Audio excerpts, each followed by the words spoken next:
কারণ আমার বাবা একজন রাজনীতিবিদ ছিলেন, এজন্যই সংগ্রহ করেছি যাতে আমার বাবার শেষ ইচ্ছাগুলো পূরণ করতে পারি। আসলে আমাদের আন্দোলন সংগ্রাম ত্যাগের কোনো শেষ নেই। আজকে যদি আমরা এখানে মূল্যায়িত না হই আমাদের মন ভেঙে যাবে। মানে লবিংয়ের জোরে না, আপনারা কাগজের জোরে কার কি অবস্থান আছে সব কিছু বিবেচনা করে এই সংরক্ষিত মহিলা আসনে প্রার্থী দেন। রাজনৈতিকভাবে আমি আমার পারিবারিক দিক থেকে রাজনীতিতে সক্রিয় হয়েছি, কারণ আমার বাবা একজন রাজনীতিবিদ ছিলেন।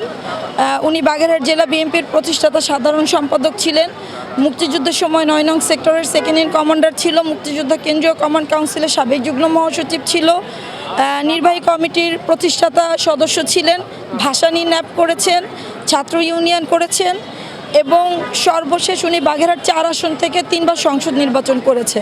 তো আমার বাবা মারা যাওয়ার পরে ওনার জায়গাটা আমাকেই ধরে রাখতে হয়েছে। বিগত ফ্যাসিস্ট সরকারের আমলে সক্রিয়ভাবে রাজপথে আন্দোলন সংগ্রাম করেছি এবং আমি নিজেও সরাসরি 2বার নমিনেশন কিনেছিলাম আমার বাবার আসন থেকেই, কিন্তু দলের প্রতি সম্মান জানিয়ে আমাদের চেয়ারম্যান যাকে প্রার্থী দিয়েছে পরবর্তীতে আমরা তার জন্যই কাজ করেছি এবং এখন মহিলা সংরক্ষিত আসনের ফর্মটি এজন্যই সংগ্রহ করেছি যাতে আমার বাবার শেষ ইচ্ছাগুলো পূরণ করতে পারি। বিগত দিনে ফ্যাসিস্ট সরকারের আমলে যতগুলো আন্দোলন সংগ্রাম হয়েছে, একজন সরাসরি নির্বাচনী আসনের প্রার্থী হিসেবে আমাকে অনেক এফোর্ট দিতে হয়েছে, নেতা কর্মীদেরকে একসাথে নিয়ে কাজ করতে হয়েছে, তাদের ভালো মন্দ দেখতে হয়েছে, তাদের যখন আমাদের এরকম বিভীষিকা পরিস্থিতি সেই সময় তাদেরকে সাপোর্ট দিয়ে রাখতে হয়েছে।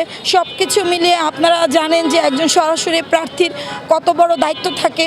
আমি একদম নিষ্ঠার সাথে সেই সব দায়িত্ব পালন করেছি। জুলাই আন্দোলনের সময় নিজের সন্তানকে নিয়ে রাজপথে আন্দোলন করেছি, টানা 24 থেকে 25 দিন সক্রিয়ভাবে রাজপথে আন্দোলন করে গিয়েছি। ফ্যাসিস্ট সরকারকে সরানোর জন্য আমাদের যতটুকু যা করা প্রয়োজন ছিল আমি এবং আমাদের আরও নানান সহকর্মী মিলে সব ধরনের আন্দোলন সংগ্রাম করেছি।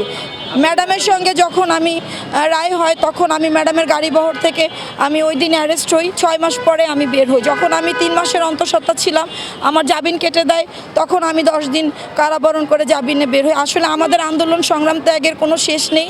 অনেক নির্যাতিত হয়েছি, অনেক নিপীড়িত হয়েছি। অবশ্যই আমি আমাদের প্রধানমন্ত্রীকে অনুরোধ করব, আপনারা লবিংয়ের জোরে না, আপনারা কাগজের জোরে কার কি অবস্থান আছে আপনারা ভিডিও ফুটেজ দেখেন, ছবি দেখেন, সব কিছু বিবেচনা করে তারপর আপনারা এই সংরক্ষিত মহিলা আসনে প্রার্থী দেন। কারণ আমরা যারা অনেক কষ্ট করেছি আজকে যদি আমরা এখানে মূল্যায়িত না হই আমাদের মন ভেঙে যাবে, আমরা নিরুৎসাহিত হব, আমরা কখনোই হয়তো সেই স্পিরিটটি পাবো না। আমি মনে করি চেয়ারম্যান যদি যথাযথভাবে আমাকে বাদ দিয়ে যদি আমার জায়গায় আরেকজনকে দেয়, যদি সে যোগ্য হয়, আমি হাসি মুখে মেনে নিয়ে আমার দলের জন্য নির্দ্বিধায় তার সাথে পরামর্শ করে সব ধরনের কর্মকাণ্ড করব।